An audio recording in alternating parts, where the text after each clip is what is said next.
Hello, I'm Storm Tracker 18 Weather Chief Meteorologist Matt Schaefer. January typically among the coldest points of the year. The average temperature certainly bottom out in this month. The average high, you'll notice it doesn't change much, stuck between 20 and 25 all the way through the month from the end of December all the way through January. The low too around 5 degrees. So it doesn't change much more than a couple degrees all month.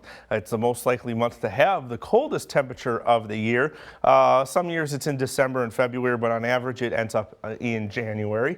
The average high bottoms out January 11th through 14th. If you want to get very specific, 22.9 degrees, but most of the month it averages out to 23 degrees, so plus or minus a half degree. As for the low, a little bit later, not at the same time as the average high's coldest point. That bottoms out January 18th through the 20th, just below 5 degrees. We stay warmer than those averages though as we head through the weekend. Some clouds on your Saturday from time to time, but there will be some sun peeking through as well. Going into Saturday night, the clouds start to increase and the snow arrives on Sunday morning between 6 and 10 a.m. A very quick hitter, though there are some very dark blues in there, meaning heavier snow is possible for brief periods of time. That'll very quickly accumulate on the roadways. They'll become slippery and have very low visibility, but it won't last long enough to really have meaningful accumulations, but several inches are possible.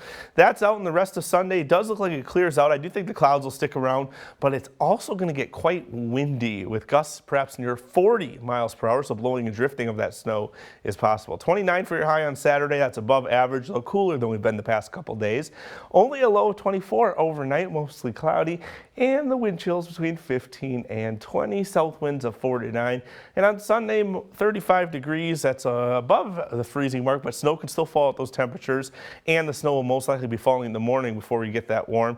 The chance for the snow of 1 to 3 inches is what it looks like right now, but again, that wind, it'll really be going 20 to 30 sustained gusts near 40 miles per hour. Beyond that, temperatures start to cool into next week. Monday 28 for a high, 20 on Tuesday with a low of 2 degrees on Tuesday night and a Wednesday morning. There is a chance of snow on Tuesday, much like what we've been experiencing this week. Very minor accumulations are possible. Same for Thursday.